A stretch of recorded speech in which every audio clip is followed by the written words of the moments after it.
Pourquoi n'y a-t-il pas de statue de certains? Non, même de la plupart des derniers empereurs romains occidentaux. C'est comme si après Valentinien le IIIe, les statues s'arrêtaient soudainement. Mais même avant cela, le nombre et la qualité des statues qui ont été trouvées semblent avoir chuté de manière spectaculaire. C'est comme si après Valentinien III, les statues s'arrêtaient soudainement.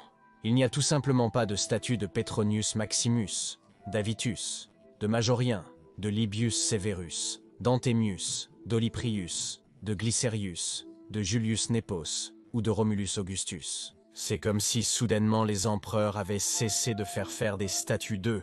Alors, qu'est-ce qui s'est passé? Essayons de comprendre pourquoi il y a eu soudainement un tel manque de statues romaines après un certain point du 5e siècle après Jésus-Christ.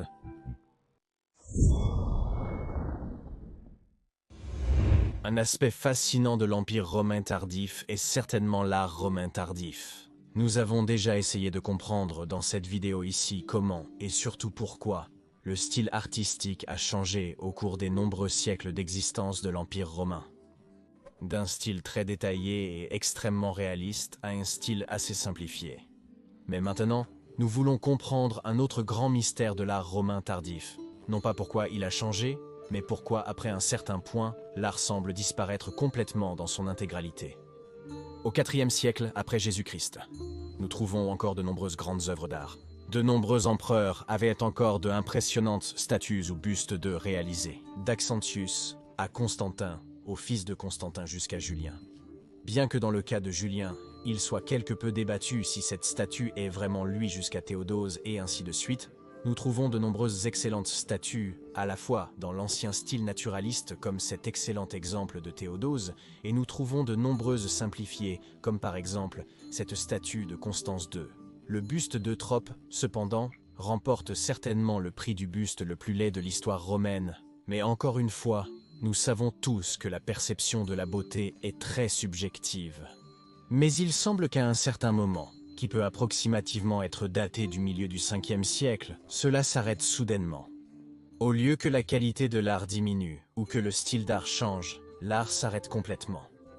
La dernière statue d'un empereur romain occidental est cette statue de Valentinien III, qui a régné de 425 à 455, un règne inhabituellement long pour cette époque, et très malheureux pour l'Empire occidental, comme nous l'avons découvert dans quelques vidéos.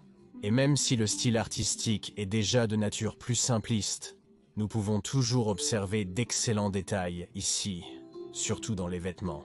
La manière dont le paludamentum tombe, le tissu, et comment il est attaché à la fibule est étonnamment réaliste. En effet, seul le visage et les cheveux semblent être simplifiés, tandis que les vêtements restent assez élaborés, ce qui donne du crédit à la théorie selon laquelle au moins une partie du choix du style artistique était délibérée. Cependant, nous devons également noter que le réalisme du tissu est encore plus avancé dans les bustes des siècles précédents, ce qui me fait croire qu'il y avait aussi, au moins à un certain degré, une perte de compétences impliquée. Mais ensuite, les événements chaotiques des années 454 et 455 ont frappé. D'abord, Valentinien III a tué le magister militum Flavius Aetius, puis, seulement un an plus tard, Valentinien III a été tué sur le campus Martius à Rome par 2 loyalistes d'Aetius. Même si nous savons bien sûr maintenant que Petronius Maximus était très probablement derrière cet acte, car seulement un jour plus tard, Maximus s'est déclaré empereur. Alors, y a-t-il une statue de Petronius Maximus? Non. Bien sûr, nous pouvons certainement affirmer que cela est très probablement dû au fait qu'il n'a régné que pendant un peu plus de 2 mois, puisqu'il a déjà été tué lors du sac de Rome par les Vandales en 455.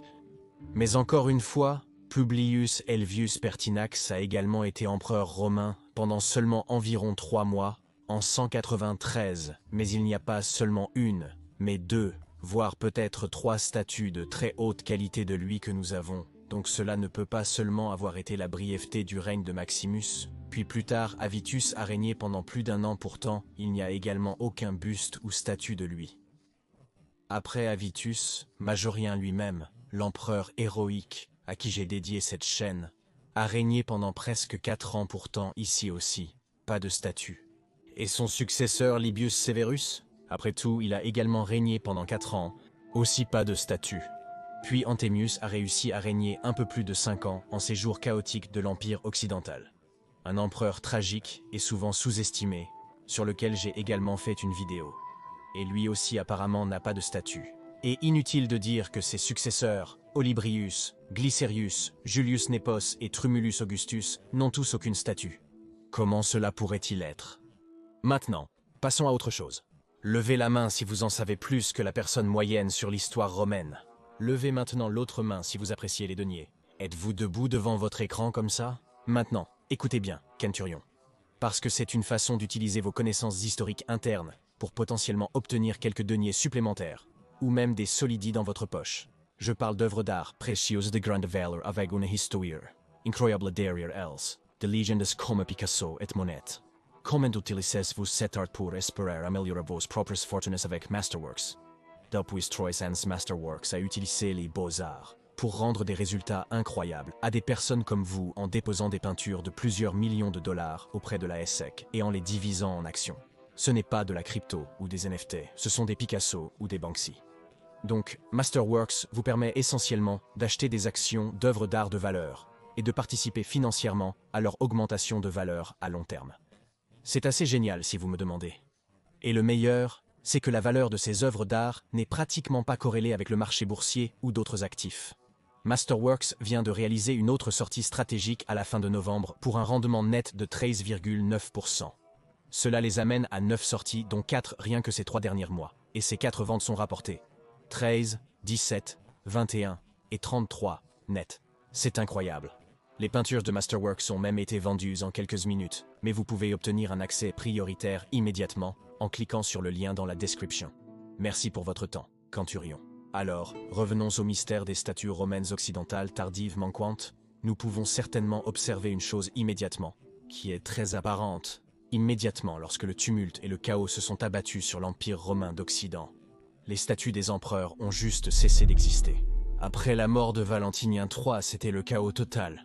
Les tribus germaniques ont rapidement profité du vide de pouvoir pour se développer. Les Wisigoths sont passés à l'offensive.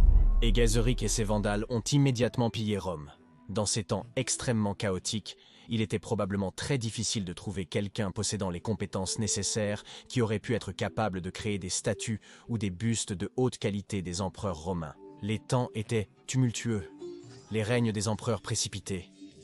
Ils avaient probablement beaucoup d'autres problèmes en main que d'avoir des statues d'eux en train d'être faites.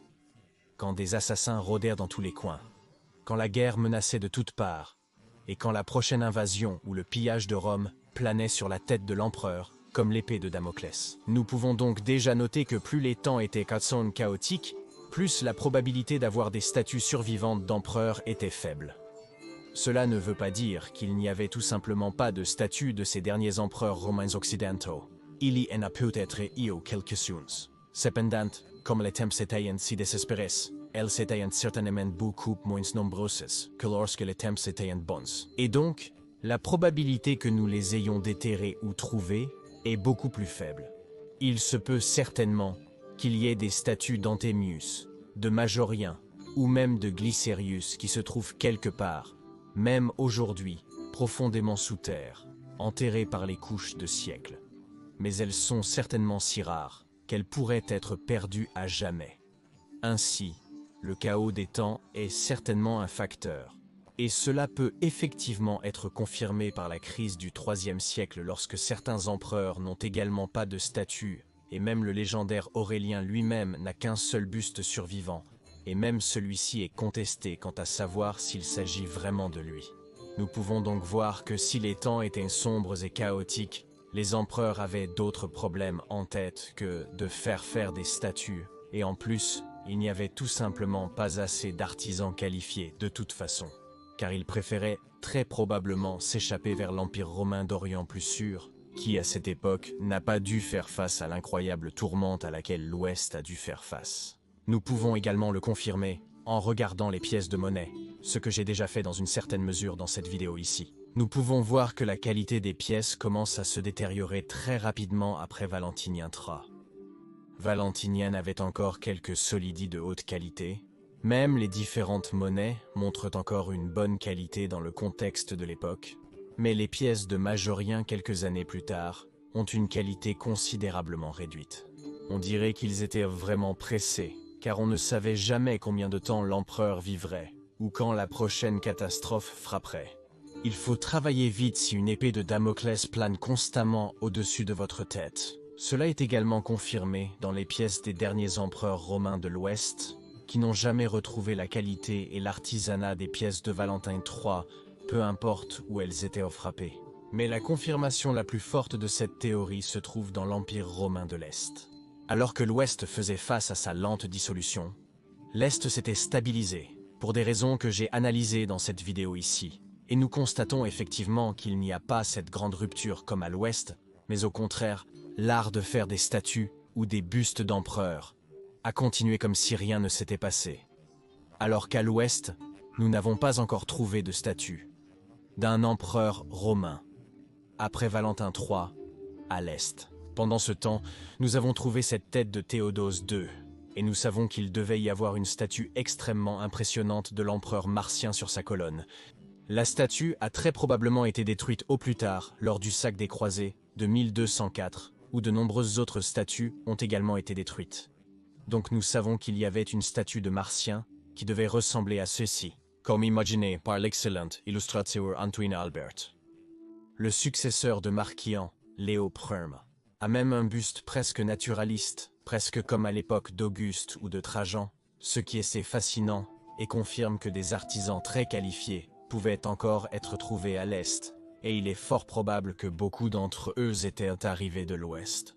À l'Est, les empereurs pouvaient alors choisir parmi un plus grand bassin d'artisans qualifiés, et comme il n'y avait pas un tel chaos total à l'Ouest, les empereurs régnaient plus longtemps de sorte que plus de statues d'eux pouvaient être faites, ce qui à son tour augmentait la probabilité que nous les trouvions aussi. Puisque les temps n'étaient pas si chaotiques à l'Est, les empereurs orientaux du dernier 5e siècle n'étaient pas confrontés à des problèmes aussi insensés que leurs collègues occidentaux, et pouvaient donc prendre le temps de faire créer des statues d'eux. Il est intéressant de noter qu'il n'y a pas de statue de Zénon, du moins nous n'en avons pas encore trouvé une. Mais encore une fois, son règne a été plus tumultueux, son trône a été usurpé par Basiliscus pendant 1 an, et en plus, il y a eu aussi les rébellions de Marcian et Romulus, 2 des fils d'Anthemius, sur lesquels je veux faire une vidéo détaillée, et d'Illus, 2 événements assez inconnus, qui méritent certainement des vidéos futures. Donc pendant son règne, il y avait plus de chaos à l'Est, donc probablement il y avait moins de statues de lui, et donc la probabilité que nous en ayons trouvé une est plus faible. D'Anastase Perm, nous avons trouvé un diptyque de haute qualité, mais même plus tard, nous trouvons encore des statues, ou du moins des restes d'elles, comme cette tête ici de Justinien, ou celle-ci qui est très probablement aussi de Justinien. Nous voyons donc que tandis qu'à l'Ouest la tradition de faire des statues diminuait pour les raisons mentionnées précédemment, à l'Est la tradition a continué pendant 100 ans de plus. Nous verrons dans les prochaines vidéos qu'à un certain moment, même à l'Est, l'art de faire des statues a commencé à s'estomper et à laisser place à la mosaïque. La mosaïque a commencé à devenir plus importante. Et à un certain moment, à la fin du 6e ou au début du 7e siècle, l'ancien art de faire des statues impériales a également commencé à diminuer. Alors, trouverons-nous jamais une statue de Majorien ou d'Anthemius? Eh bien, il n'est certainement pas impossible que quelque part dans les territoires de l'ancien empire romain d'Occident, cachés profondément sous la terre, il puisse y avoir quelques statues des empereurs romains manquant recouvertes par la terre d'un millénaire et demi, à ce jour encore non découvertes. Nous pourrions un jour trouver un buste ou une statue de Majorien, ou d'Anthemius, ou des autres empereurs. Cependant, la probabilité est beaucoup plus faible puisque, comme nous l'avons dit, il n'y en avait probablement pas autant fabriqués, puisque les temps étaient chaotiques, et que beaucoup de bons artisans avaient probablement fui vers Constantinople, et que les empereurs avaient simplement d'autres problèmes en tête. Il n'est donc certainement pas impossible que nous trouvions des statues des empereurs manquants. Après tout, l'archéologie est un domaine d'étude en constante évolution. De nombreuses nouvelles découvertes sont constamment faites, comme la récente découverte de statues de plus de 2000 ans près de Sienne en Italie. Qui sait ce qui est encore enterré en dessous? La terre est ce que nous allons trouver.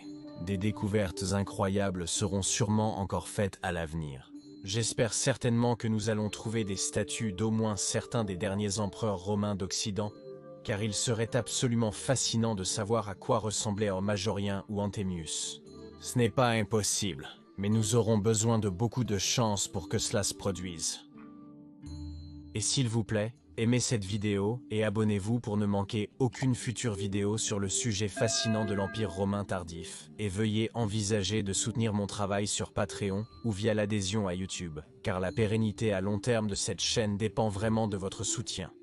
Sérieusement, cette chaîne ne fonctionnerait pas sans nos incroyables membres Patreon et YouTube, ou sans les personnes qui nous font des dons via PayPal.